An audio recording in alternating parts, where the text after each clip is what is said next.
Archaeologists had discovered thousands upon thousands of what are called cuneiform tablets written in clay. Arheologii descoperiseră mii și mii de ceea ce ei numesc tabele cuneiforme scrise în lut.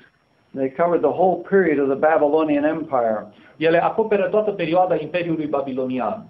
So we arranged to meet with this man and have an interview with him. Așa încât am aranjat să ne întâlnim cu acest bărbat și să avem o întrevedere cu el. And we asked him about this matter of the date of 607 BC because all the historical evidence pointed to a date 20 years later for the destruction of Jerusalem. Și l-am întrebat specific despre această dată 607, pentru că toate dovezile istorice trimit către o dată 20 de ani mai târziu pentru distrugerea Ierusalimului. So I asked him, could it be that these men who wrote these historical documents in cuneiform tablets were trying to put forth some idea of their own? Așa încât l-am întrebat, se poate întâmpla ca toți acești oameni care au scris tabletele în litere cuneiforme au încercat cumva să pună în acele texte ideile propriile lor idei, adică modificând? He said it would have required a conspiracy throughout the whole empire to produce that because there were thousands of tablets and all of them pointed to this date of 586-587. El a spus că ar fi fost nevoie de o conspirație în întreg Imperiul Babilonian ca să se întâmple această schimbare, pentru că toate evidențele arătau anul 586, anul 587. So a man in Sweden named Carl Olof Johnson, așa încât un bărbat din Suedia pe nume Carl Olof Johnson, decided to do research of the matter. A hotărât să cerceteze chestiunea. And he even learned some of the ancient languages like Akkadian. Și el a învățat unele limbi antice precum acadiana. He traveled other countries. He went to London to the British Museum. A călătorit în alte țări, a mers chiar și la Londra, la Muzeul Britanic. And then he published a book titled The Gentile Times Reconsidered. Și apoi a publicat o carte intitulată Timpul păgânilor reconsiderat.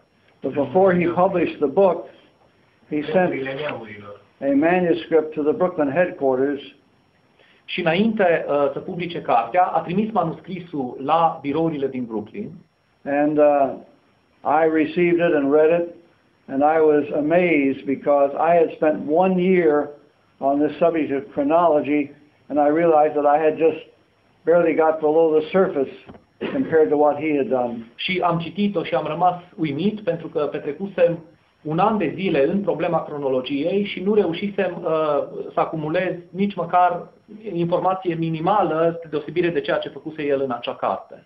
Persoana respectivă era un om credincios sau nu era credincios? Was that person a believer or he wasn't a believer? He had been an active witness for many years, a pioneer and an elder.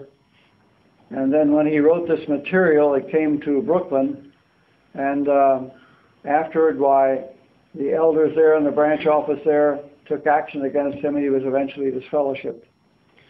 Fusese de foarte mulți ani un pionier activ în cadrul organizației și în momentul în care a apărut această chestiune, bătrânii au luat măsuri împotriva lui și l-au excomunicat.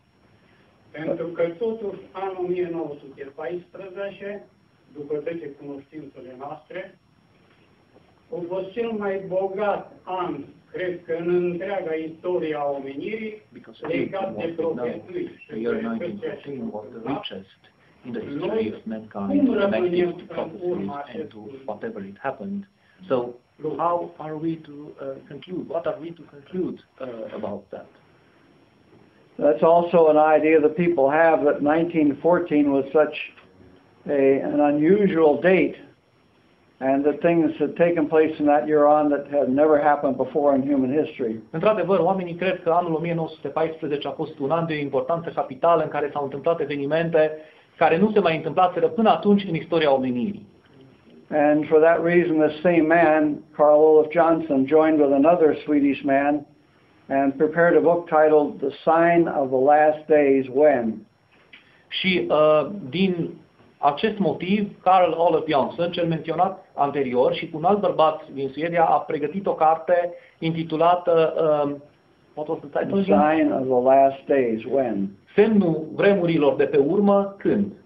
And they took up each feature of things, wars, famines, pestilences, and earthquakes. Și au luat fiecare argument din descriere. Război, foamete, boli, cutremure de pământ.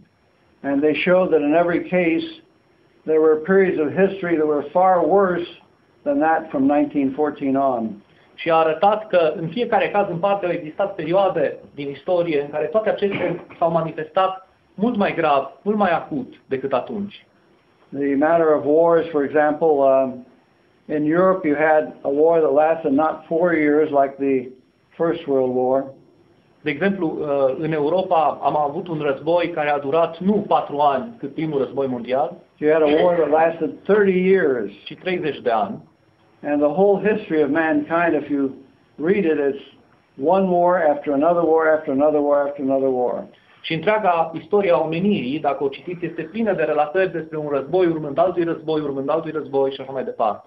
And as far as famines are concerned, the conditions previous to 1914 were much more worse than În ceea ce privește foametea, condițiile dinainte de 1914 au fost mult mai grave. You understood what he did not understand. If you want another question. Vă rog, faceți liniște, trebuie să auzim și întrebarea. Din același comentariu, este că vă referați, dacă bine îmi amintesc eu, vă referați la mulțimea mare de oameni. That you meant the large, the other Și mai sheep, the făceați o large referire people, the other sheep. cu privire la luna de amintire. No. And another reference to the memorial. N-am înțeles bine. Dacă mulțimea mare de oameni avea drept de a se împărtăși, n-am luat. And I did not understand very well if other sheep have the right to partake in the symbols or not. Și dacă trebuie totul să existe simbole sau nu.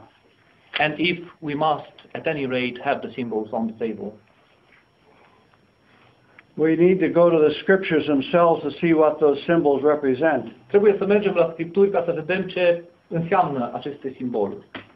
In John chapter 6, În Ioan capitolul 6, it shows that after Jesus had fed thousands of people by multiplying miraculously loaves of bread and pieces of fish, se spune după ce Iisus a hrănit mii de oameni, multiplicând, înmulțind printr-o minune pâinile și peștii. after that he crossed over the Sea of Galilee to the other side, A traversat Marea Galilei în cealaltă parte and thousands of people followed him. și mii de oameni l-au urmat. And Jesus said, you followed me not because of the signs that you saw, but because of the food that I gave you. Și Iisus a spus, m-ați urmat pe mine nu datorită semnelor pe care le-ați văzut, ci datorită hranei pe care v-am oferit-o. But he says, don't pursue the bread that perishes, but the bread that leads to eternal life. A spus, nu urmați pâinea pieritoare, ci pâinea care duce la viață veșnică. He said, I am the bread of life. El a spus, eu sunt pâinea vieții. Your forefathers ate the manna in the desert and they are dead. I am speaking of the bread that came down from heaven, which a man may eat and never die. I am that living bread which has come down from heaven. If anyone eats this bread, he shall live forever. Verses? Which are the verses? From 46 to 51. 46 to 51. It says, moreover, the bread which I will give is my own flesh. I give it for the life of the world. Eu sunt pâinea vieții, așadar, deci este citatul din Ioan 6 cu 46 în traducerea pe care o are Ray, în traducerea Cornilescu revizuită, cea pe care o folosesc eu, este ceva mai jos, deci versetul este de la 48. Eu sunt pâinea vieții, părinții voștri au mâncat mană în pustie și au murit. Pâinea care se pogoară din cer este de așa fel ca cineva să mănânce din ea și să nu moară. Eu sunt pâinea vie care s-a pogorât din cer. Dacă mănâncă cineva din pâinea aceasta, va trăi în ea. Și pâinea pe care o voi da eu este trupul meu pe care îl voi da pentru viața lumii.